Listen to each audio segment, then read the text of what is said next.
It is nearly fall, and I am a big autumnal girly. I love autumn and coziness. So I just had to do a video on fall books. So I thought I would do mainly a few recommendations, and I thought I would pick from different genres in case you're not into, particular ones. So there's a bit of a mix.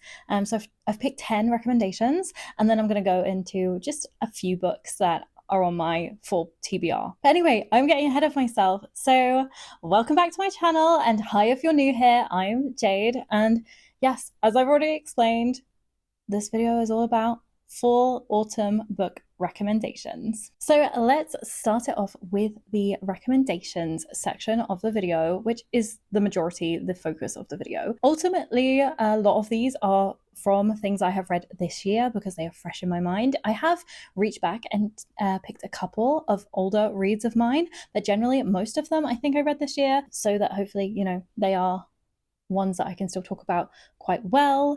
And I know my ratings were pretty accurate, and I know I really enjoyed them. So I'm not, recommending something that maybe doesn't sit with me as strongly. If I've pulled it back, I've obviously remembered the book. So I feel like that's a good sign. I must say, I do feel like a lot of books could be put in a sort of fall autumn category for people, and I feel like everyone's going to lean towards something slightly different. So as I said, I have tried to include quite a few different genres here, because for me, I think there's quite a few that I associate with autumn for different reasons, so I will explain. But let's kick it off with a bit of historical fiction. So my first recommendation is The Entirely True Story of the Fantastical Mesmerist Nora Gray by Kathleen Kaufman, and I had this as an ARC, so this is an ARC copy of the book.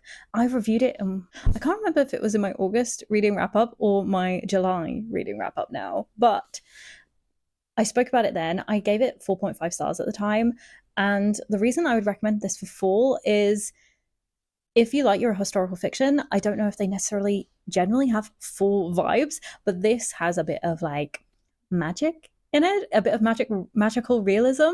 So it's historical fiction with magical realism. This book follows two perspectives. We follow Nora, who we first come across when she is a young child, and her and her dad, to survive, have this kind of like act going on where she can sort of fake being a psychic, and she's really good at it. But then some of those elements, as life goes on, become a little bit more real. And then we also follow Lottie further back in history. So all of this is obviously set back in, I think, the early 1900s and late 1800s. We follow Lottie in the more past version of the story, and she has lost her husband in an accident that he had at work. They won't pay out. She now doesn't know what to do. She's pregnant. She's stuck. She has no money. Like, what is she going to do? So she gets angry. She goes to her husband's work, sort of demands money, and ends up getting put in a mental asylum. And essentially, we follow both of those stories, and they obviously do link together somehow. And there's a bit of a sort of like paranormal aspect in the story too. So that's kind of all I can say without giving away too much. But yeah, if you're into your historical fiction, but you don't mind a little bit of added magical realism, which is why I think this makes this feel quite suitable for sort of fall Halloween time, definitely pick this one up. Especially if you kind of enjoy your classics. It has like a bit more of a classic feel, being historical fiction. It's not written like in really old English or anything, but it definitely has that kind of older vibe. Okay, let's dive into a couple of thrillers now. So if you don't like thrillers, I promise you some different genres are coming, but I do have a couple of sort of thriller recommendations. And for me, thrillers, horrors just kind of fit into the full vibe with Halloween and darkness, especially if there's a magical element. But actually, there are not magical elements in these thrillers that I have gone for. So I have gone for The God of the Woods, which I read this year. Again, I gave it 4.5 stars. I thought this was written really, really well because it is a book from multiple perspectives that actually kept me hooked. And honestly, if there's a lot of perspectives, that can be quite a challenge for me, like really investing myself into the story. Because I usually find I just want to read one person's perspective more than another. I do often get on with dual narrative, but when there's like more than that, it can be a lot. And there's quite a few perspectives in this book, but actually it worked really well, and for me that's a good sign. So this is about a girl that has gone missing at a summer camp, and they are all trying to find her, and then it links back to the past, so it also jumps timelines as well as perspectives.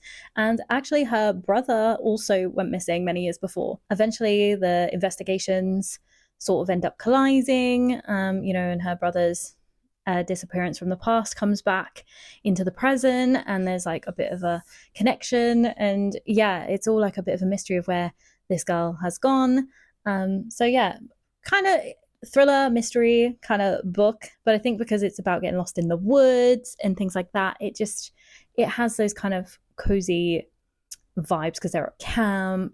So I just feel like it's quite fitting for fall. Yeah, without giving too much of the story away, I probably explained it a little bit better in my wrap up because it was a lot more fresh in my mind. I want to say this was July's wrap up, but I could be wrong. It might have been June.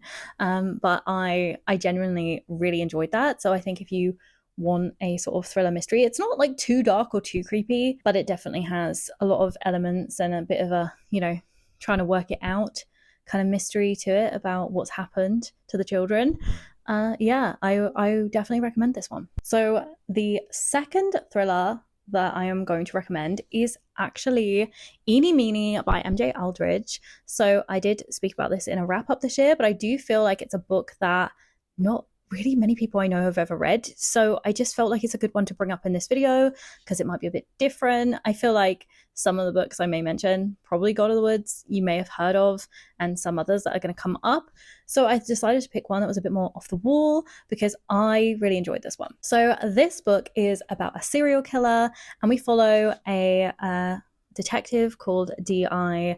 Helen Grace, and she is working on the case. And so yeah, we have this serial killer, and what they seem to do is capture two people and lock them in somewhere so they're completely trapped, and says that they will be freed if they will shoot the other person. So they are given a gun, and it's up to see if any of them give in and shoot each other to get out, basically. So that is what the serial killer seems to do, but they're not really sure why they're doing it. So obviously the book is figuring out who the serial killer is, what the motive for doing these kind of weird kills where they force someone to murder someone else and then let the other person go. So yeah, it's a bit different. I haven't really read one where the serial killer is quite like that. So for me, I just really enjoyed it. I do enjoy a good detective kind of police based story novel. I quite like it in TV shows too, I must say. So yeah, I just thought this one might be one you haven't heard of. It is very British, I will say that.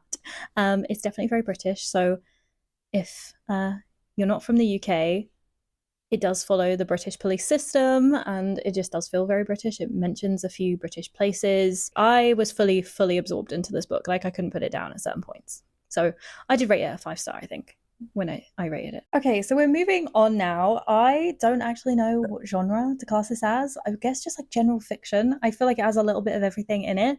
But the main thing for me is I've picked this particular book because it feels kind of cozy for fall to me. So yeah, it's one I've dragged back that I read a few years ago. And that book is The Keeper of Stories by Sally Page. I just think because it's about, talking and stories and books, I kind of feel like cozy vibes from it. You might not agree, but for me, I like anything that feels a bit cozy in the autumn weather, and sometimes in the winter too, I'm not gonna lie. It's been a while since I read it, but basically there is a lady who is a cleaner, and she loves listening to people's stories. She loves like kind of collecting people's stories and like really, listening, writing them down, and just absorbing everyone else's lives and stories and what they have to say. But no one really listens to her, and then she starts cleaning for a rather miserable old lady who no one really seems to like.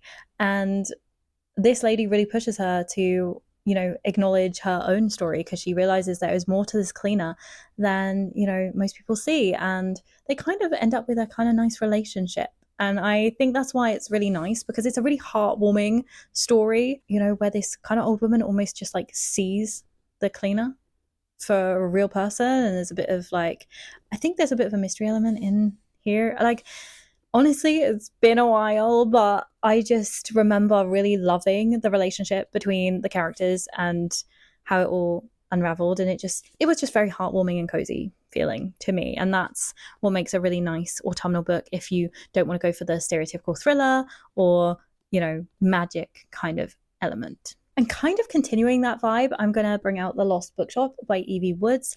That was in my most recent wrap up, I believe. So I have read this really, really recently, but it has sort of similar vibes to The Keeper of Stories to me. But the difference being there is a little bit of magic in this. So maybe a little bit more appropriate for fall, especially if you're looking for that more Halloween magic element, because this is about a lost bookshop that appears to have some kind of magic. I don't want to say too much about the kind of weird elements and weird moments in the story to do with, things that can't be explained too much. It's really hard to talk about without giving spoilers. But essentially, this book mainly follows two characters. We have Opaline, which is set in the past, and she is trying to escape an arranged marriage. She ends up fleeing from France to Ireland, and there she seems to get employed in a bookshop. That's as much as I'm going to say about her story. And then we also follow Martha, who is in the modern day. She is studying in Dublin, or thinking about studying. She gets a job as a housekeeper for someone, and then it all sort of plays out from there. She meets a guy who has come looking for a lost bookshop that he has read about in past articles, and he's trying to research that. And so there's a little bit of a romance subplot. So yeah, for me, this still has very cozy vibes. It still has quite a nice relationship between a young woman and an older woman, which I quite like. I don't know, there's something nice and heartwarming about that. So it still has that element that The Keeper of Stories has, but it's ultimately a very different story. So you could definitely read both, but they have similar vibes. This one just has a bit of magic included. So yeah, that is my next recommendation for fall. So continuing with the cozy vibes, but adding more towards the solid fantasy genre now, we have The Spellshop by Sarah Beth Durst. So again, I find this book super heartwarming and cozy, but it is definitely also in the fantasy genre. There's a lot of magic in this book. So in this book, we follow Keela. She is a librarian, and there is a revolution, and the library starts to burn. She grabs as many books as she can, and then along with her sidekick, who is a plant who can talk, called Kaz, such a great character, they flee to an island. And this island her family used to live on, so she has this old cottage there, but it's kind of run down now. And then she kind of finds the island struggling, and it's struggling to make money and to survive. So she, after stealing some magic books where magic is illegal at this time, she starts to cast spells to kind of revive the island. And essentially she opens her own little secret sort of spell shop. So that's kind of what it's about, and about the difficulty with the fact that, magic is technically illegal. It's all about her fitting in on the island with the people, and there's a little bit of a romance subplot. So yeah, cozy, heartwarming, and magical all at the same time. So if you really like those cozy, heartwarming vibes, but you definitely want a fantasy element, this definitely combines all of that. So go for this one. I rated this 4.5, I believe, when I rated it. I have just finished the sequel as well. So if you really like this one, there is also another one to read. So the next book I decided to talk about is The Ex Hex by Erin Stirling, mainly because I would really like to read part 2. That'll be coming up this fall. So I thought I would bring this back out because it's been a couple of years since I read this one, but it always sticks with me. Now, at the time, I think I rated it 5 stars, but it was when I used Goodreads, and I would only rate I only rated 4-star or 5-star. I didn't use the 0.5s, 0.75s, etc. then. So I do think this is probably more of a 4.25, 4.5 for me than it is a 5. But I remember just really enjoying this, and obviously, if you can't tell, it's about hex, which is a type of spell, if you didn't know.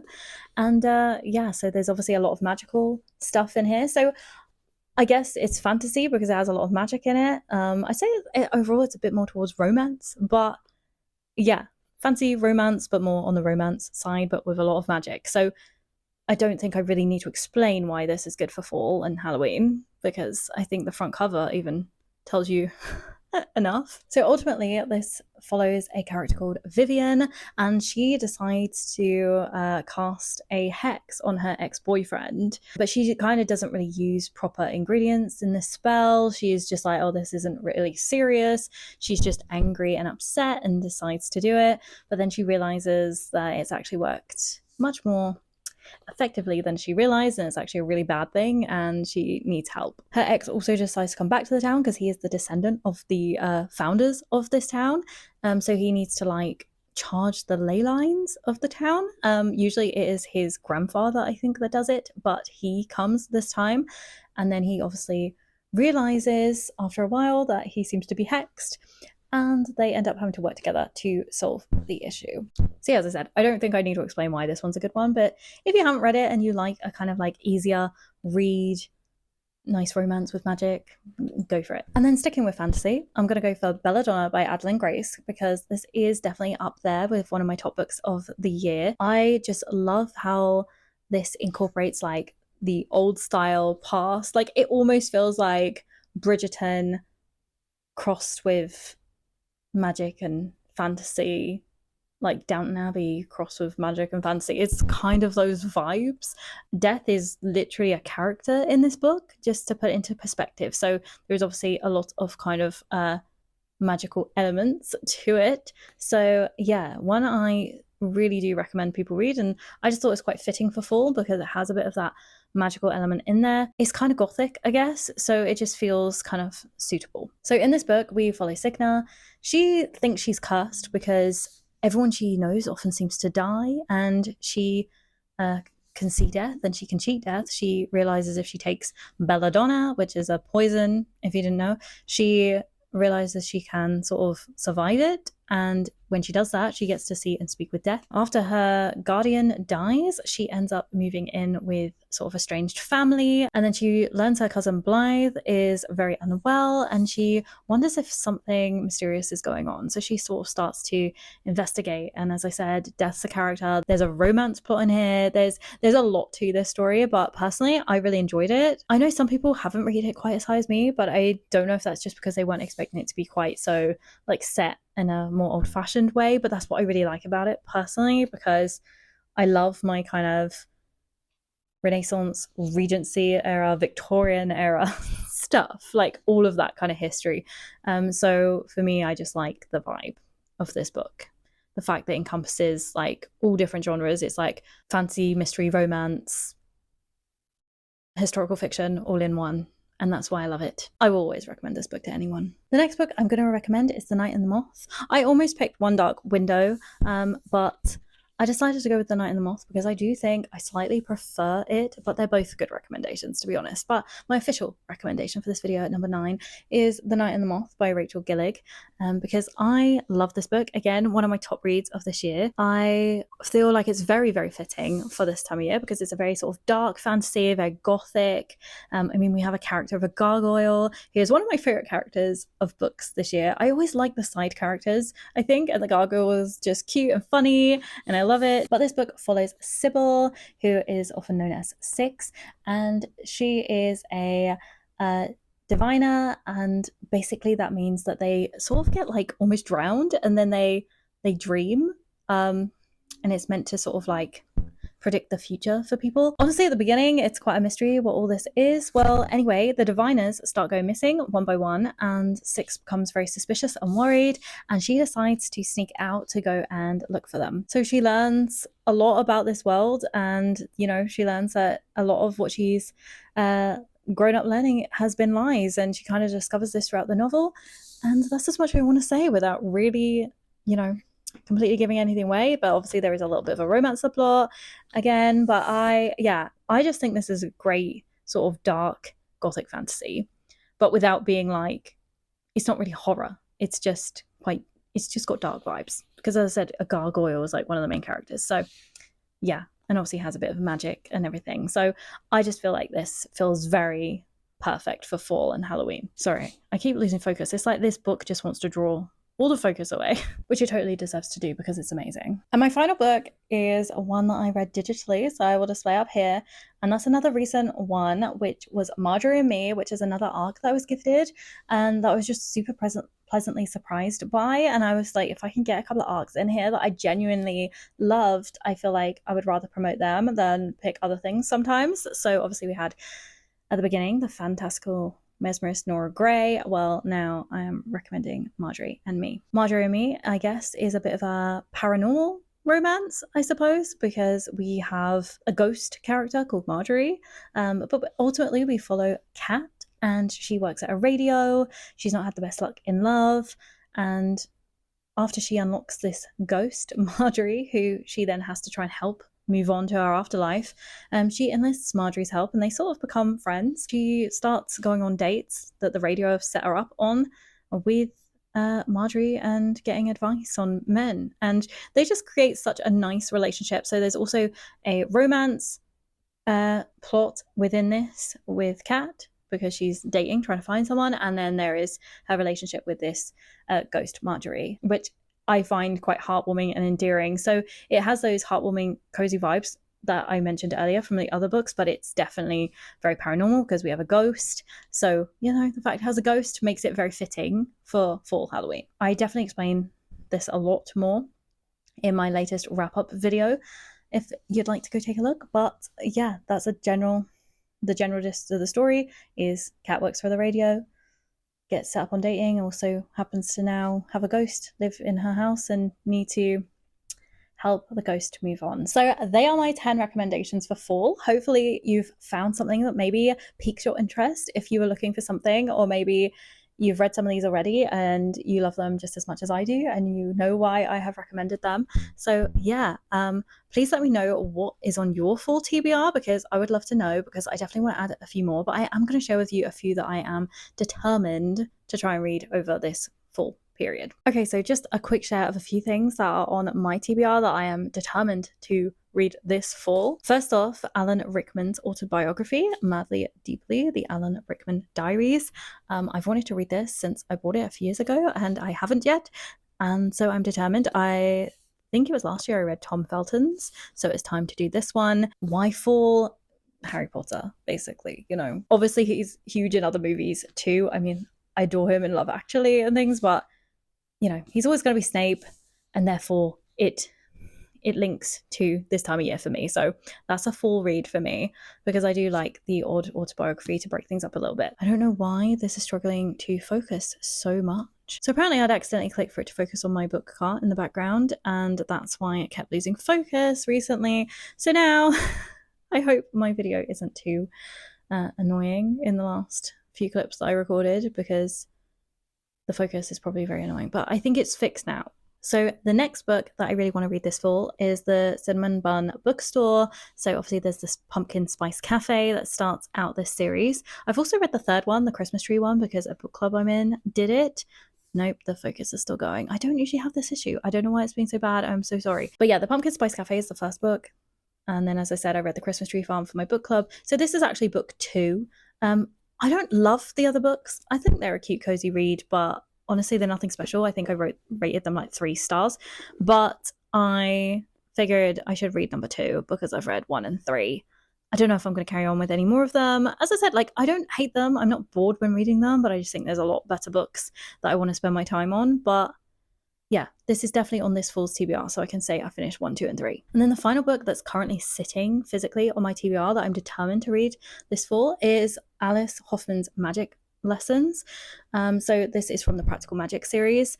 Now, I still don't really know what's the best way to read these, and it says on her website you can do it either way, but I just happen to have this one, which is the first chronologically, but it's not the first in how they were released. So I think Practical Magic itself was actually the first one released, but I think I'm going to go with the chronological, as I have this book, and her books aren't always the easiest to find, sadly, but I managed to get this one off of Book Outlet for $5.